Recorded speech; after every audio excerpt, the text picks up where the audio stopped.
We have made it to the end of the gift guide. What's going on, guys? It's Karl here, back with the final episode of the Ultimate Tech Gift Guide of 2018. Today is best tech gift ideas over $1,000, essentially if you have no budget to think about for that special person in your life. Before we get into it though, big shout outs to today's sponsor, which kind of has helped me give one of these items to you guys. It's World of Warships, which is an online free-to-play strategy-based warships game by Wargaming. Just make sure you stay tuned to the end for some exclusive offers you don't want to miss out. So let's start off today's episode with laptops. There have been two big updates and I've been using both. So we've got the brand new MacBook Air and of course the updated Surface Laptop 2.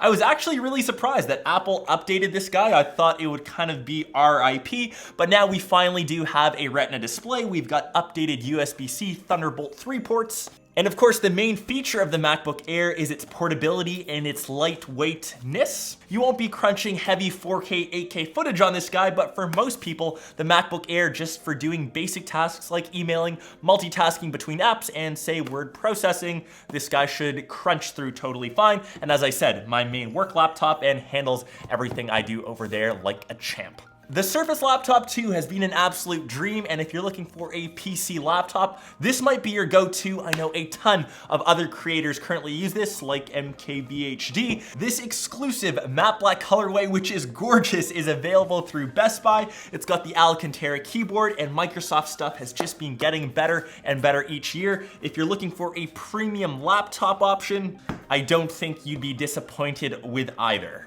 Let's switch to tablets this time. We have another three to look at. We'll start off with the latest one that just came out. This is the Pixel Slatebook. This guy's really looking to compete with the iPad Pro, and as it is running Chrome OS, I do find it more versatile. You should pick it up though with this little folio case keyboard. Kind of snaps nicely into place, and what I like, it does have a dedicated trackpad, which means I'm more productive on emailing. One thing though, especially if you've used the iPad Pro, the case just isn't as secure. There is a bit of wiggle room, and I would have loved to have seen a few magnets placed on the front. It is still expensive though, and although it is running a bit more of a robust operating system like Chrome OS, I still don't find it as powerful as the iPad Pro and what you can do with it.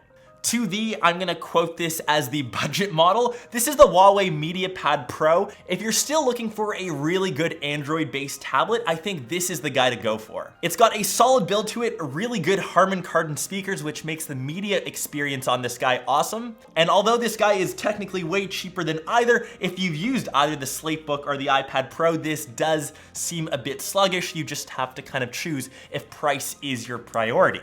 And if it's not, you of course have the iPad Pro. I'm sure you've all seen my videos on this. This is by far the best tablet on the market, but you of course are paying an arm and a leg or even a kidney for this guy.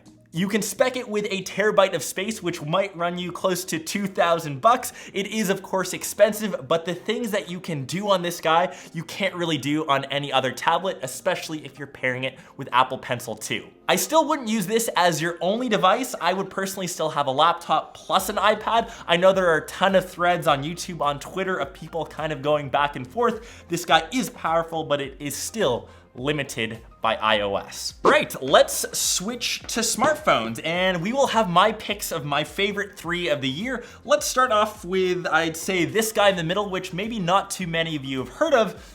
Probably you have if you're in the tech space. This is the Huawei Mate 20 Pro, and this by far has the most versatile camera. You can go from an ultra wide shot to I think 20 times cropped in. I would say the only downside of this guy is still EMUI, which is Huawei's skin over top of Android.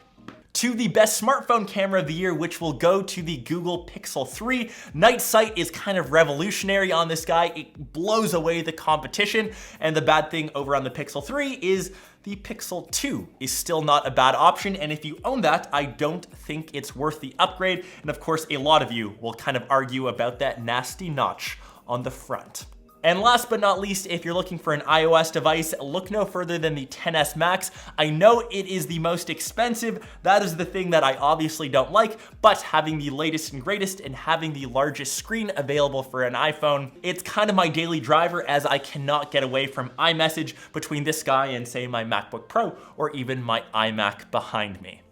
And last but not least, if budget is no object and you're looking to grab a camera, I would snag the Sony a7 III. It's a full frame camera, it shoots in 4K, there's kind of nothing else like it on the market, it is super versatile, and of course, fits into the palm of your hand. I unfortunately got the Sony a7R III, which came out a bit earlier. It's $1,000 more. Save the extra money and use it to buy some decent glass. I will leave all my lenses linked down below. I know that they are on the pricier side. For example, this 16 to 35 G Master. I've also got some Batis lenses and the Zeiss 1.4, which I'm recording with actually right now. And yeah, we've kind of burned through some very expensive tech on today's episode, but just make sure you comment down below which your fave is. Whatever you end up picking will go to one of you guys. Make sure you check out all the different price points and episodes that you may have missed in the past, and I'll catch the rest of you in one of my next episodes. Peace. So World of Warships is a free-to-play strategy-based warships game. It allows you to control a massive naval fleet, and you can choose from some of history's most iconic warships. With 4 different warship classes, and as you progress through the game, obviously you're looking to upgrade your ship to have better weapons, better armor, etc. with a fast-paced gaming mechanism. No 2 games are the same, and they are constantly pushing out new updates, new missions, and of course new objectives for you to collect and level up your good old warship. Any new players that use the code in all caps PLAYWARSHIPS2018 will get 250 doubloons, 1 million credits, 3 days of free paid premium, an exclusive skin, and an extra port slot. So go check the link down below and dominate the seas.